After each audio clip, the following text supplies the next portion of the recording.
Hello, my dear gardeners. Just look at this. What came in the mail today? Handbook of Roses 2025. Isn't it cool? From David Austin Company. And there are several very good changes to this edition, 26 USA edition. And there is one beautiful new rose introduction. Usually David Austin introduces 2 to 3 roses a year. This year is different. There is only one rose, but my, what a beautiful rose it is.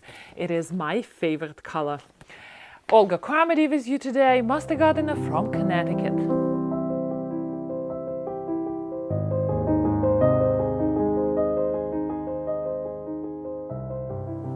So the new rose is Donahue, and it's 2025 new edition. It's a small rose. David Austin says that it is a medium shrub, 3.5 feet tall and 4 feet wide. So it's a stouty rose, and it comes in my beautiful color, the apricot color. So it's best for flowering. The color is apricot, fragrance is medium fruity, and bloom size medium. Of course, it's a repeat blooming variety. It's good for zone 5 to 11. Donahue, I like the name of it, very European. It's an exceptionally versatile rose that shines in containers, very good, bringing a vibrant splash of color to balconies and patios. Its compact, upright growth makes it ideal for planting against walls or fences, even thriving in shadier locations. This adaptability makes Donahue perfect for brightening up urban gardens or small outdoor areas, adding a touch of life to any space. So clearly, it's a medium shrub, good for smallish spaces, and I love this color. I have this color in the front of my garden. Well, I have it, but it's not thriving there. I have Roald Dahl roses, and this year was a difficult year for me as a gardener and as a person too. I was absent from my garden several times, and my Roald Dahl is not doing very well, so hopefully next year I will be present in the garden through the growing season, and that rose has to be moved back into the back garden where there is more sun. I have no idea where I'm going to move that rose. I don't have enough space there in my backyard. But what can you do? I have to find a space and move that rose, otherwise it will decline, and eventually one year it just would not wake up at the beginning of spring. But this year looks like the winning color is this orangey peachy color. And there is another feature which David Austin introduced back to his catalog. It's a care guide for different regions of the United States. Look at this. I love it. So basically, the whole country is divided in regions, and there are what?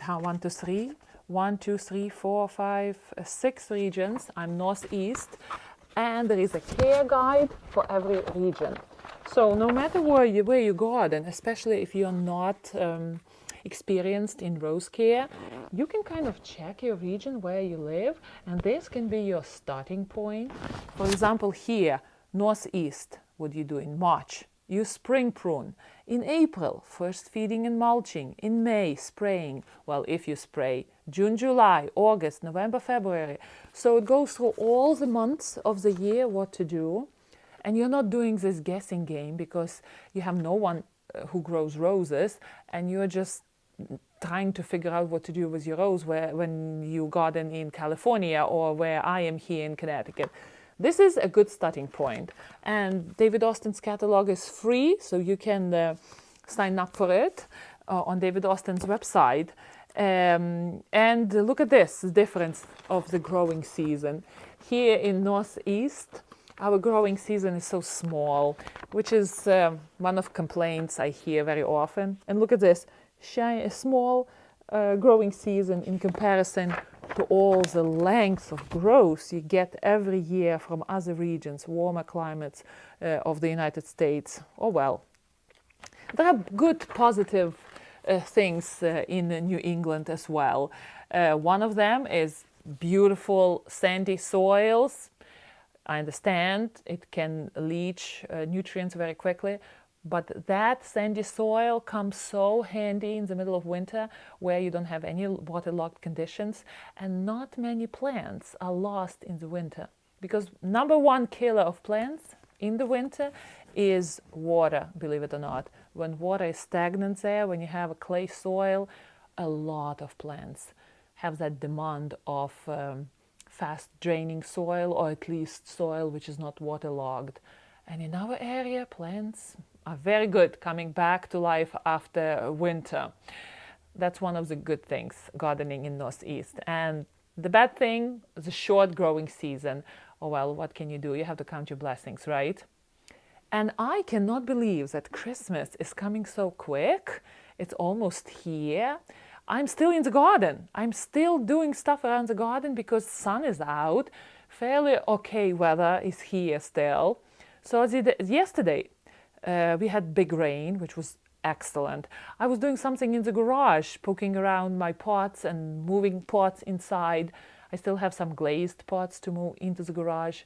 But the weather is back to over 40 degrees. Today the sun is beautiful. It's a little bit windy, but still, garden is enticing. Also, I'm ready to put garden to bed. I'm ready to go inside the house, be in the house, prepare for the holidays, decorate, make cookies, gingerbread cookies. And you know what my next project is? I'm making this, well, I got this idea. I'm not sure if I would be able to do it, but hey, I'm going to do it. I want to replicate my garden in gingerbread cookies. So I'm making all sorts of plants with my hands, bake them in the oven, and then I'm going to create this panorama of my garden, but in gingerbread cookie dough. I don't know how that is going to be, but my kids are coming back from college and they are hungry for home goods, for home baked goods. So they will be very happy to devour that panorama with gingerbread cookies, you know. And I will keep you posted how that is going to happen. Maybe I will make a video about it because it's a gardening, right? It's a gardening idea. It's not a cooking really. Well, I guess you would say it's a cooking idea, but still, it's depicting my garden, which I love. And I'm already thinking about future plans for next year, 2025. And we are receiving all the catalogs, seed catalogs already. I'm not ready for them yet. Probably I will be ready in the middle of January or February, the beginning of February. Everything would be dreary outside and I would start, dreaming about the garden. Honestly, what happens to me, I look at the old videos from the previous year on my channel and I cannot believe, again, every time I do it, every year I do it, I cannot believe how my garden, how green and beautiful my garden is and how I did not enjoy it every minute of my life during the growing season. Interesting feeling. I'm always amazed how quickly I forget how wonderful garden is in summer. There's one book I wanted to show you. I had it for several years already and I'm coming back to it. I'm enjoying it thoroughly. It's called The American Weekend Garden by Patricia Thorpe. I hope I'm pronouncing her name correctly. A very solid book. I like books which are telling gardener's side of the story, a vision of the garden, thoughts about the garden, not how to do this and that book. And this is that type of book. I think I was talking about this book already in my videos before on this channel. And I'm back to it. I'm back to leisurely reading in the evening. I probably will be sharing some beautiful thoughts from this book with you in my future videos. And for me now, winter will be the time of reading, of planning, of kind of reimagining my garden, analyzing it, what went wrong, what went right in the garden, trying to fix mistakes, introducing new plants, and seed catalogs are coming fast and furious, as my youngest son says. And they're hitting us, our gardeners, in the weakest point when we are ready for that exuberant color to come back into our life, right? All right. So, a wonderful shipment today I received. If you want to subscribe to this booklet to receive it in mail, please do so. You would be pleasantly surprised and tempted by all the gorgeous roses smiling at you from these wonderful pictures. David Austin catalog just arrived. Happy gardening, my dear gardeners, and I will see you in our next video.